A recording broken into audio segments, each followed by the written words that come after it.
adalah biarpun sudah terlihat ketika belum berangkat itu dia memang lebih dekat kepada Allah. Apalagi setelah selesainya. Jadi orang yang haji mabrur itu karena memang adalah hidayah, karena adalah panggilan, maka dia sudah ke sana itu sudah mempersiapkan diri untuk lebih dekat kepada Allah. Assalamualaikum warahmatullahi wabarakatuh. Alhamdulillah rabbil alamin, berjumpa lagi dengan saya Ferry Mahendra Kurniawan, host dari podcast Warko Pojok Kantor Kementerian Agama Kota Mojokerto. Sobat Kemenak sekalian, alhamdulillah pada kesempatan ini kita sudah melaksanakan podcast lagi, sambung rasa lagi. Hari ini saya akan ditemani oleh salah seorang yang aktif dalam kegiatan perhajian.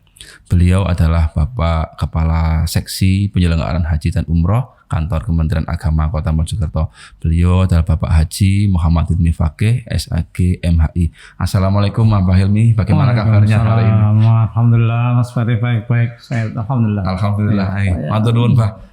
Kehadiran panjenengan di tengah-tengah kesibukan kemarin setelah pemulangan, mungkin masih capeknya terasa ini Pak, tapi jenengan sudah menyempatkan untuk hadir menyapa sobat Kemenak sekalian dalam kegiatan podcast Warko Pojok Kantor Kementerian Agama Kota Mojokerto. Pak Hilmi, matur nuwun sangat. Ini terkait dengan haji Pak. Panjenengan adalah Kepala Seksi Penyelenggaraan Haji dan Umroh Kantor Kementerian Agama Kota Mojokerto. Bisa diceritakan Pak, kegiatan-kegiatan di seksi haji dan umroh itu apa saja Pak? Ya, terima kasih Mas Ferry. Sesuai dengan nama, itu adalah penyelenggaraan ibadah haji dan umroh. Maka otomatis tidak lepas dari bagaimana kita melayani orang yang berkeinginan untuk melaksanakan ibadah haji.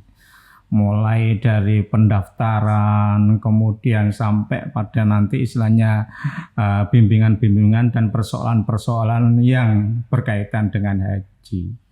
Untuk masalah umroh, karena memang regulasinya itu memang adalah diberikan kepada perjalanan haji dan umroh atau haji khusus. Jadi untuk di Kementerian Agama, utamanya di tingkat daerah atau kota, umroh itu ada bagian tertentu, yaitu di perjalanan haji khusus dan umroh, atau yang dikenal dengan PPU. Khusus umroh dan haji plus. Iya. Jadi kalau haji reguler yang melayani di Kemenak, kalau haji khusus dan umroh di PPU. Iya, betul. Kemarin jamaah haji kita alhamdulillah sudah kembali ke Kota Mojokerto dengan selamat. Bisa diceritakan Pak, kemarin itu jumlah hajinya berapa, yang sudah hadir berapa? Alhamdulillah bisa selamat semua dan membawa keberkahan bagi kita semua. Iya. Memang Kota Mojokerto itu memang kotanya sangat kecil, artinya wilayahnya memang kecil, jadi hanya 3 kecamatan. Dari kota yang awal 185 itu biasanya yang sampai bahasa sekarang memang aturannya harus istitoah. Jadi sebelum pelunasan dia harus sudah istitoah. Nah, istitoah itu yang mensyaratkan untuk jamaah haji bisa berangkat atau menunaikan ibadah hajinya. Jadi kota kemarin memberangkatkan dengan jumlah jamaah 147. Dari 147 itu ada petugas, kebetulan untuk petugas ketua kloternya, Kak Kloter itu dari Kemenak Kota Mojokerto Pak Imron. Kemudian ada TPHD-nya, yaitu untuk THD ada 2 yaitu dari pelayanan kesehatan sama pelayanan umum, yaitu Dr. Farida selaku Kepala Dinkes Kota dan Pak Abdurrahman Tuwo selaku asisten di pemerintah Kota Mojokerto. Kemudian ada juga pembimbingnya, yaitu langsung karena memang kita pembimbing yang dapat izin operasionalnya dari Kemenak cuma 1, KBIH Al-Multazam, yang namanya dikomandani oleh Gus Bakri. Itu mungkin tentang kekuatan atau jumlah jamaah yang kemarin diberangkatkan di tahun 2024. Nggih. Ya. Nggih, Pak. Itu. Terus pada saat masyarakat umum ingin mendaftarkan daftar haji, itu prosedurnya bagaimana kalau orang ingin mendaftarkan, Pak? Masyarakat sekarang memang dibuka langsung datang ke Kementerian Agama, bisa lewat online juga bisa. Ya, mungkin itu. Nanti brosurnya bisa kita share di podcast ini agar sobat Kemenak sekalian atau warga Kota Mojokerto yang ingin mendaftarkan haji bisa langsung mengakses hal tersebut. Nggih. Sobat Kemenak sekalian, ketika panjenengan semua atau ada keluarga yang ingin mendaftarkan haji, bisa langsung hadir datang ke kantor Kementerian Agama Kota Mojokerto di Jalan Bayangkara nomor 36. Insya Allah kami dari seksi haji akan dengan senang hati melayani semua kebutuhan panjenengan terkait dengan haji. Dan insya Allah ketika nanti datang di tempat yang tepat, insya Allah layanan tepat itu, tidak ragu-ragu lagi. Gitu. Terus gini, Pak, ketika jamaah sudah mendaftar, kan kemudian nanti ada masa tunggu dan lain dipanggil, kan ada pembinaan manasik. Itu kan kita memberikan pembinaan manasik, Pak. Nah, ini kan kadang-kadang orang-orang aku gak menguasai ilmu nih gitu kan, takut. Itu kan kita memberikan loh manasiknya. Bisa diceritakan, Pak, manasik haji yang diberikan kepada calon jamaah haji sejauh mana atau bagaimana, Pak? Kebiasaan kita memang kita sudah diperbolehkan dalam arti untuk memberikan manasik, istilahnya dalam penunggu waktu itu. Tapi masyarakat itu memang menunggu kalau sudah dipanggil. Ya, ada panggilan baru melaksanakan istilah ngaji nih, mengaji masalah haji kalau sudah jelas keberangkatannya. Iya. Itu repotnya juga. Tapi pemerintah itu ya itu tadi inginnya memang betul-betul mantap, itu sudah bisa untuk dilaksanakan itu, entah itu lewat KUA yang mana di situ ada penyuluh agama, bisa atau secara langsung konsultasi kepada KUA. Insya Allah dari teman-teman KUA sudah siap seperti itu, karena kami memang ini adalah suatu kewajiban kita karena untuk memberikan ilmu kepada orang-orang yang menunggu masa antrian itu untuk diberikan ilmunya haji.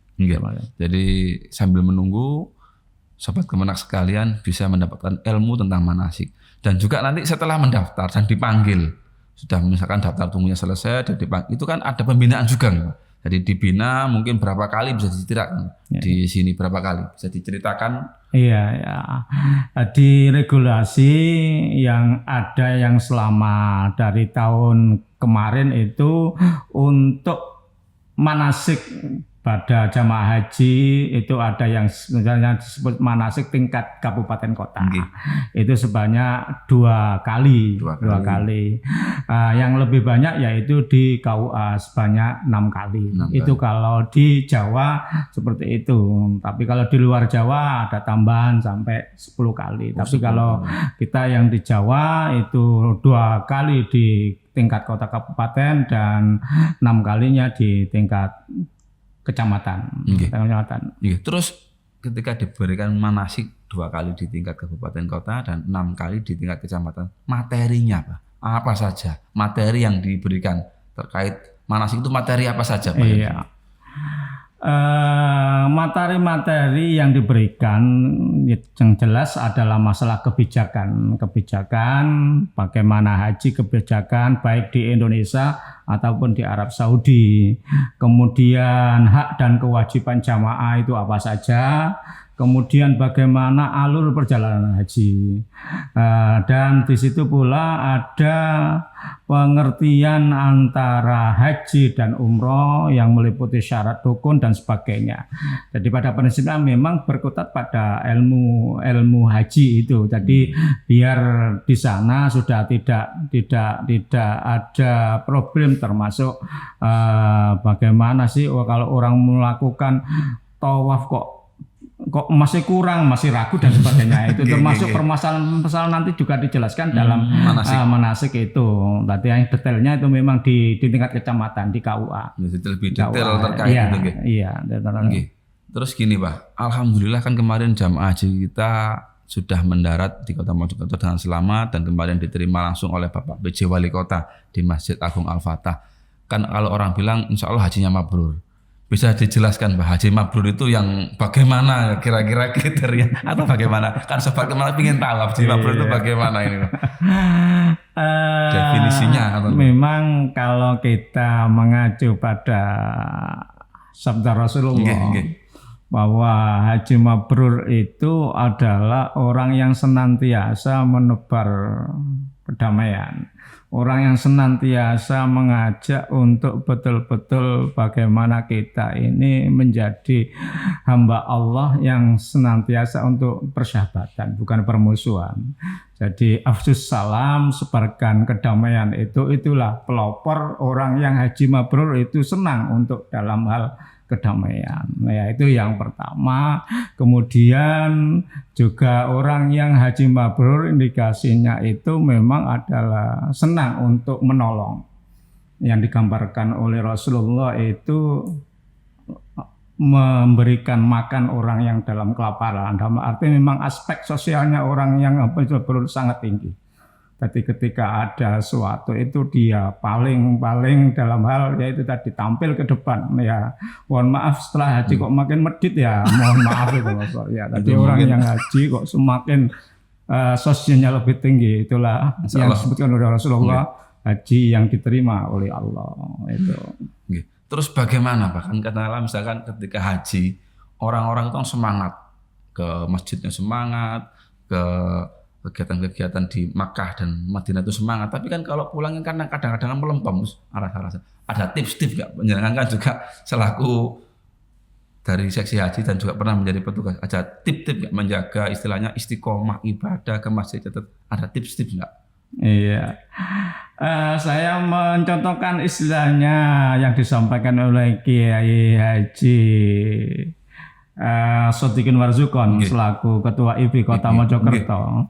Jadi kenapa sih kalau kita haji kok begitu semangat kita beribadah, tapi ketika sudah pulang ke rumah, kok semakin kendor, kita tidak bisa mempertahankan apa yang menjadikan kebiasaan kita di sana ketika itu, karena sinyalnya di sana itu dekat. Dalam arti memang yang dihadap, nah itu bagaimana aura Ka'bah, aura Masjidil Haram dan bagaimana Masjid Nabawi itu kan sinyalnya itu kalau kita mohon kepada Allah kan ya itu lebih dekat. Jadi makanya lebih kalau sinyal lebih dekat itu lebih kuat. Tapi kalau sudah pulang ke rumah mungkin agak jauh dan mungkin ya ada unsur yang namanya manusia dengan keinginan yang syahwat itu antara dan itu memang sangat pertarungan dan lebih kuatnya kadang ya unsur biar ya malasnya itu mungkin muncul. Itu dari siapa yang disampaikan oleh Kiai Haji Sodikin Warzukon seperti itu. Memang itulah apa yang tantangan kita, makanya salah satu ada juga yang mengatakan bahwa haji mabrur itu adalah biarpun sudah terlihat ketika belum berangkat itu dia memang lebih dekat kepada Allah, apalagi setelah selesainya. Jadi orang yang haji mabrur itu karena memang adalah hidayah, karena adalah panggilan, maka dia sudah ke sana itu sudah mempersiapkan diri untuk lebih dekat kepada Allah. Sehingga di dalam Al-Qur'an Allah sudah menjelaskan bahwa bekal yang utama tiada lain adalah kedekatan kita kepada Allah, takwa itu. Nah itu. Ya, kata kunci sebenarnya seperti itu. Jadi orang memahami kalau haji, mari haji kok tambah lu ya tuh. Nah, ini mohon maaf ya.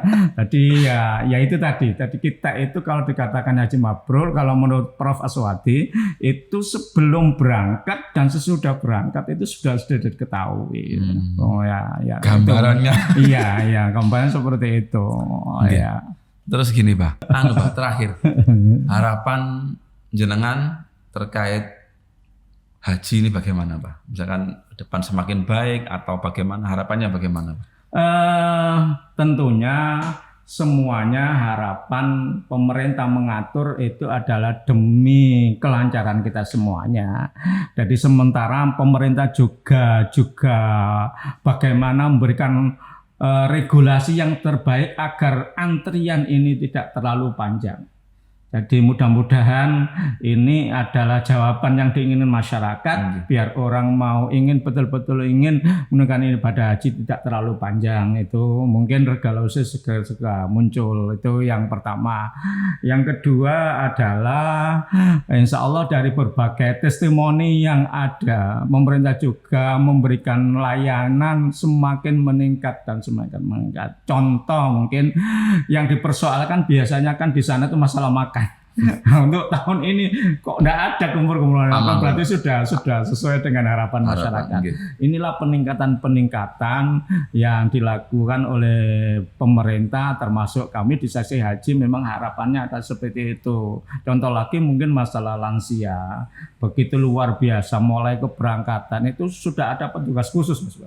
Jadi mungkin dari sini juga, mungkin dari di asrama haji sampai di sana. Yang Pak Menteri kemarin melontarkan yaitu murur istilahnya. Jadi itu yang terus dijaga adalah bagaimana orang lansia ini bisa nyaman untuk melaksanakan al-musna itu. Oke, itu mungkin. Jadi alhamdulillah pemerintah semakin baik untuk dalam pelayanan ibadah haji. Harapan kita di daerah pun seperti itu. Alhamdulillah, terima kasih Pak Hilmi atas bincang-bincang kita pada kesempatan ini, dan panjenengan sudah memberikan banyak informasi terkait bab perhajian, dan semoga informasi yang kita sampaikan pada kesempatan ini bisa memberikan wawasan dan informasi pada masyarakat Sobat Kemenak untuk menjadikan istilahnya biar jelas, biar yang seperti ini gitu. Ya, demikian yang bisa kami sampaikan, semoga ada manfaatnya. Saya Ferry Mahendra Kurniawan dan Bapak Haji Muhammad Hilmi Fakih. Mohon izin. Assalamualaikum warahmatullahi wabarakatuh. Waalaikumsalam.